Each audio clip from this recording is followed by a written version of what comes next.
sobat, balik lagi di channel kalian, Els Aktif, let's get aktif.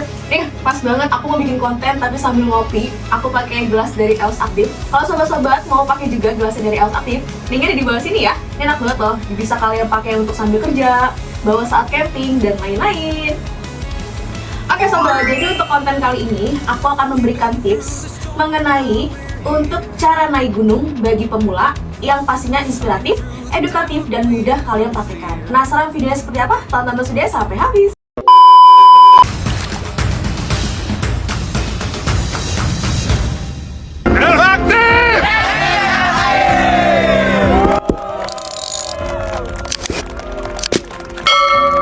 Sobat, sebelumnya aku mau tanya nih, siapa di antara sobat-sobat yang baru memulai kegiatan naik gunung? Atau ada yang diajak teman-temannya, keluarganya, pasangan untuk naik gunung? Coba, mana absen dulu. Nah, jadi buat sobat-sobat, kalau misalnya nih, kalian penasaran seperti apa sih naik gunung? Kayak gimana sih rasanya?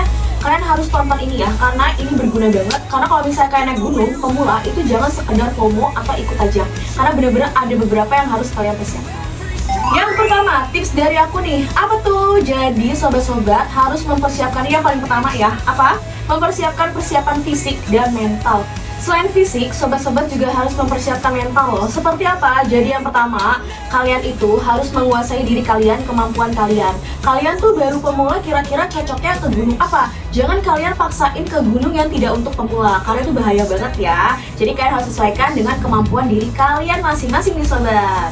Selain itu, sobat-sobat juga harus melatih ketenangan ya, dengan cara meditasi. Jadi, kalian sudah ada persiapan nih, kalau misalnya suatu saat tiba-tiba kalian sudah menghadapi situasi di alam ya, yang menurut kalian tuh kok agak lain ya dengan yang biasanya kalian di kota atau misalnya di rumah, kalian tiba-tiba di gunung, kalian bisa tenang. Jadi, kalian tidak panik dan tidak huru-hara sobat.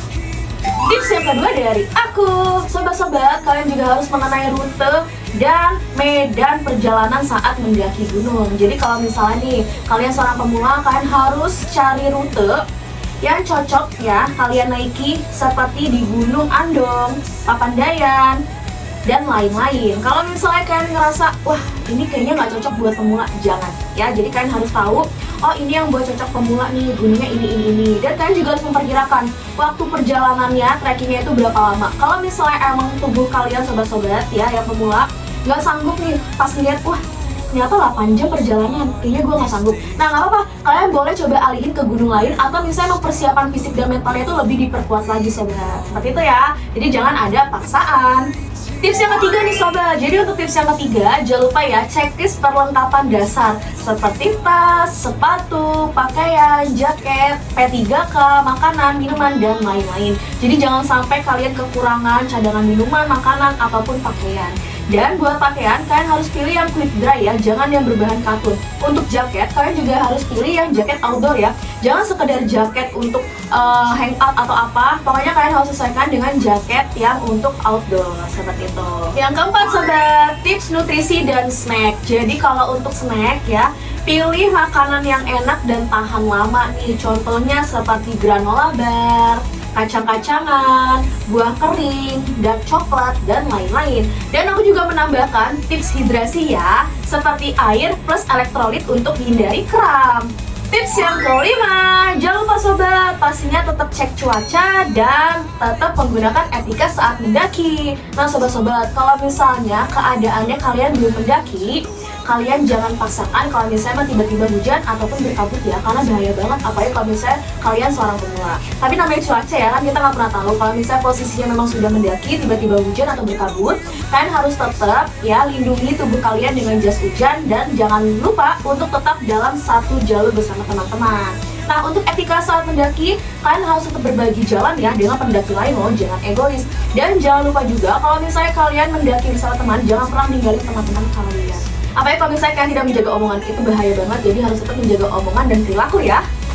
Tips yang keenam, jangan lupa nih ajak teman-teman atau komunitas lain. Kalau misalnya sobat-sobat mau pakai trip, boleh banget loh, itu lebih bagus. Kalau misalnya sobat-sobat pilih trip, jangan lupa ya pilih yang terpercaya alias amanah. Karena kalau misalnya kalian tidak memilih yang amanah, wah itu bahaya banget sobat. Terus kalian bisa juga ajak teman kalian, keluarga kalian, pasangan kalian yang sudah berpengalaman ya. Karena kalau misalnya belum berpengalaman, tiba-tiba kalian sama-sama pemula, itu memang agak bahaya ya. Apalagi kalau misalnya kalian nggak pakai trip. Pokoknya kalau misalnya kalian bener-bener semua pemula, pakai trip. Tapi kalau misalnya kalian nggak mau pakai trip, ya udah ajak teman kalian, keluarga kalian, pasangan kalian yang sudah berpengalaman, yang kalian percaya. Tips yang ke-7, manajemen resiko saat tersesat. Jadi sobat-sobat nih, kalau misalnya tiba-tiba kalian tersesat, ya terpisah dari rombongan, atau misalnya nih tiba-tiba ada kabut, kalian harus tetap tenang ya. Dan jangan lupa juga tandakan dengan SOS. Terus sobat, kalau misalnya di alam itu kan kita nggak pernah tahu ya cuaca seperti apa, udara seperti apa. Kalian juga harus tahu gejala tentang hipotermia dan cara penanganan utamanya.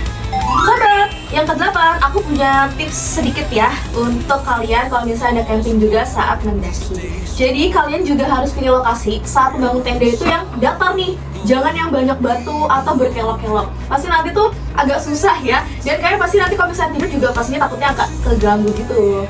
Habis itu, saya juga jangan pilih yang jauh dari aliran sungai atau misalnya dari pohon-pohon besar. Karena kalau misalnya kalian jauh dari aliran sungai, itu agak susah ya kalau misalnya kalian butuh air. Atau misalnya dari pohon-pohon kalian butuh untuk kayu-kayu, ya bikin api unggun itu susah banget. Oke sobat, tips yang ke-9, aku punya 3 contoh gunung di Indonesia yang cocok buat pemula nih. Nanti kalian boleh tambahin lagi ya, apalagi sih gunungnya. Yang pertama ada Gunung Andong, Perahu, dan Papandayan. Oke sobat, tips yang terakhir nih yang ke-10, jangan lupa loh sobat, apalagi kalau misalnya ya sobat-sobat pemula nih baru berpengalaman naik gunung, bikin vlog, bikin video. Biar apa? Biar berbagi pengalaman buat yang pemula lainnya. Karena kalau misalnya kalian nggak bikin video itu, kalian juga nggak bakal tahu kan. Kalian nggak bisa ceritain ke anak kalian nanti, ke teman-teman kalian nanti, keluarga kalian lagi, dan lain-lain. Nah sobat, itu 10 tips dari aku. Lumayan banyak ya, tapi tenang aja, itu bisa kalian praktekkan kok. Yang penting kalian yakin aja ya kalau kalian bisa untuk naik gunung.